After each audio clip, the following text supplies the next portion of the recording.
Bienvenue à Pondamuka, le plus grand temple virtuel de prière réelle. Nous sommes le mardi 20 juin 2023. Je suis Samuel Elémé, l'humble serviteur de la divine majesté, la voix qui crie dans le désert. Je vous transmets la paix du Christ. Alléluia. Bien-aimés dans le Seigneur, recevez en abondance la paix, l'amour, la joie et le bonheur de la part de notre Seigneur et Sauveur Jésus-Christ. La semaine dernière, je vous ai parlé des temps de rafraîchissement. Ce sont les temps, les moments où la tristesse cède la place à la joie. Des moments où l'Esprit du Seigneur nous enflamme de nouveau. Des moments où les guérisons s'opèrent, des miracles s'opèrent dans la vie des chrétiens qui décident de revenir vers le Seigneur. Les temps de rafraîchissement interviennent lorsque le peuple qui s'est éloigné de Dieu, accablé par les tribulations, regrette son égarement et décide de revenir vers Dieu. Voici ce que nous dit la Bible à ce propos dans le livre de Néhémie 1, de 7 à 9. Je lis. Nous t'avons offensé et nous n'avons point observé les commandements, les lois et les ordonnances que tu prescrivis à Moïse ton serviteur. Souviens-toi de cette parole que tu donnas ordre à Moïse ton serviteur de prononcer. Lorsque vous pécherez, je vous disperserai parmi les peuples. Mais si vous revenez à moi, et si vous observez mes commandements et les mettez en pratique, alors quand vous seriez exilés à l'extrémité du ciel, de là je vous rassemblerai pour faire de vous un peuple fort. Alléluia. Si tu t'étais éloigné de Dieu par tes actes, par ton attitude, tout en te rendant à l'église tous les dimanches, il est temps pour toi de devenir un véritable adorateur. Ne l'oublie pas, la repentance te rapproche plus de Dieu que les offrandes. La repentance te rapproche plus de Dieu que les offrandes. Et répète cela après moi. La repentance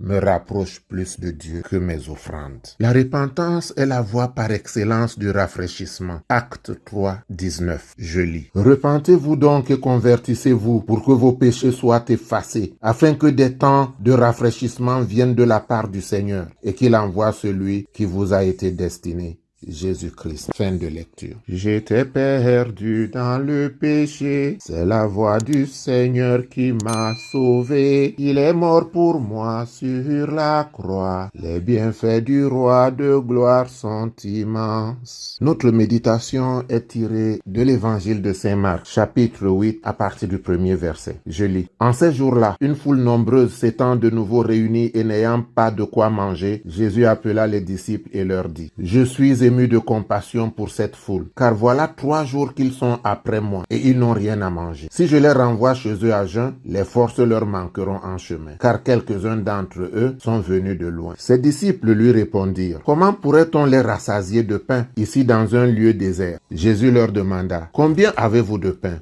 7, répondirent-ils. Alors il fit asseoir la foule par terre, prit les 7 pains, et après avoir rendu grâce, il les rompit et les donna à ses disciples pour les distribuer, et ils les distribuèrent à la foule. Ils avaient encore quelques petits poissons, et Jésus ayant rendu grâce, les fit aussi distribuer. Ils mangèrent et furent rassasiés, et l'on emporta 7 corbeilles pleines de morceaux qui restaient. Ils étaient environ 4000. Bien-aimé, ce que Jésus a fait, tu peux le faire. Élisée l'a fait en son temps. Élisée était l'apprenti d'Élie, le serviteur d'Élie, et la Bible nous dit qu'Élie était un homme de même nature que nous. Élisée l'a fait, tu peux le faire. Lisons le livre de Rois, 2 Rois 4, 42. Je lis. Un homme arriva de Baal-Shalisha. Il apporta du pain des prémices à l'homme de Dieu, 20 pains d'orge et des épis nouveaux dans son sac. Élisée dit, « Donne à ces gens et qu'ils mangent. » Son serviteur répondit, « Comment pourrais-je en donner à 100 personnes? » Mais Élisée dit, « Donne à ces gens et qu'ils mangent, car ainsi parle l'Éternel. On mangera et on en aura de reste. » Il mit alors les pains devant eux et ils mangèrent et il en eut du reste selon la parole de l'Éternel. Alléluia. Comme la bonté, la compassion de Dieu tient une bien plus grande place dans l'Ancien Testament que dans le Nouveau Testament. Car dans le Nouveau Testament, c'est l'amour qui est toujours au premier plan et tout le reste lui est subordonné. La compassion de Dieu est sa bonté qui s'émeut à la vue de la souffrance et de l'angoisse des hommes. Dieu sait de quoi nous sommes faits. Il connaît notre faiblesse. Il compatit à nos douleurs. Cette révélation de la compassion divine dans l'Ancien Testament marque une très grande différence entre la religion d'Israël et celle des autres peuples. Car c'est déjà un Dieu très près des hommes que nous trouvons ici et non un Dieu qui reste insensible et sourd aux cris et à la détresse humaine. La certitude de cette compassion donne au au fidèle un sentiment de confiance et de sécurité. Il n'est pas seul, perdu dans sa douleur. Dieu le comprend et se tient près de lui pour l'aider et le consoler. Dieu est à tes côtés. Dieu n'est pas loin de toi. Dieu voudrait te conduire dans de grandes choses. Il a compassion de ta souffrance. Mais toi, es-tu prêt à revenir vers lui pour profiter de ces temps de rafraîchissement que nous vivons actuellement? Prions. Père Céleste, je viens à toi. Je viens à toi parce que tu ne fais exception de personne. Je viens à toi parce que tu ne veux pas la mort du pécheur, mais le pécheur qui vient à la repentance. Tu voudrais que le pécheur se répande et qu'il vive. Et c'est toi qui dis, venez à moi, vous tous qui êtes chargés. Venez avec vos fardeaux et je vous déchargerai. Je viens, Père, comme l'enfant prodigue. Je viens comme l'enfant prodigue, afin, Éternel, mon Dieu, mon roi,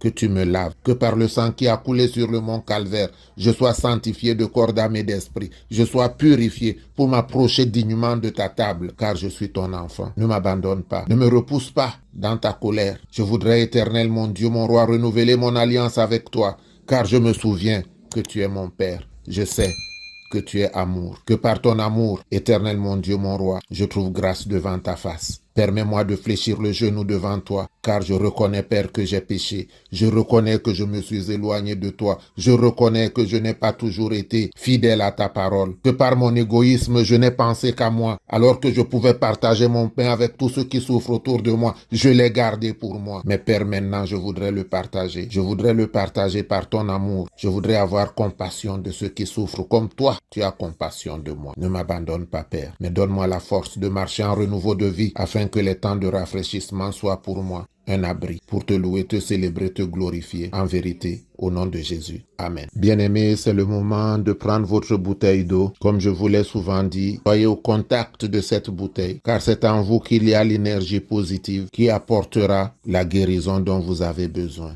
Prenez votre bouteille d'eau et ensemble, allons vers le Père. Seigneur Dieu, je sais que tu es le commencement et la fin de mon pèlerinage sur la terre. C'est pourquoi je t'invoque avec confiance. Je suis sûr de ton amour et j'ai foi en toi, ô Père Céleste. C'est pourquoi j'élève la voix vers toi, car je sais que tu peux me guérir. Qu'il te plaise dans ta bonté, ta magnificence de transformer cette eau dans le sang de Jésus, le sang qui a coulé pour moi sur le mont Calvaire et qui me rachète auprès de toi, afin qu'en buvant cette eau, éternel mon Dieu, je sois débarrassé de tout mal. Donne-moi la guérison, donne-moi la guérison, donne-moi la guérison, éternel mon Dieu, mon roi, afin que je cours dans le temple, annoncer que toi, tu l'as fait parce que tu es Dieu. En dehors de toi, il n'y a pas d'autre Dieu. Les autres dieux ont les yeux et ne voient pas, les mains et ne peuvent pas donner, la bouche et ne peut pas parler. Mais toi, tu es celui-là qui a tout créé, qui reste incréé. Et je sais que ce que tu as créé, c'est toi qui peux le réparer. Les médecins soignent, mais c'est toi qui guéris. Donne-moi la guérison par le sang de Jésus. Que l'Éternel te bénisse et qu'il te garde. Que l'Éternel fasse luire sa face sur toi et qu'il t'accorde sa grâce. Que l'Éternel tourne sa face vers toi et qu'il te donne la paix. Notre Père qui es aux cieux, que ton nom soit sanctifié, que ton règne vienne, que ta volonté soit faite sur la terre comme au ciel. Donne-nous aujourd'hui notre pain de ce jour. Pardonne-nous nos offenses, comme nous pardonnons aussi à ceux qui nous ont offensés. Et ne nous laisse pas entrer en tentation, mais délivre-nous du mal. Car c'est à toi qu'appartiennent le règne,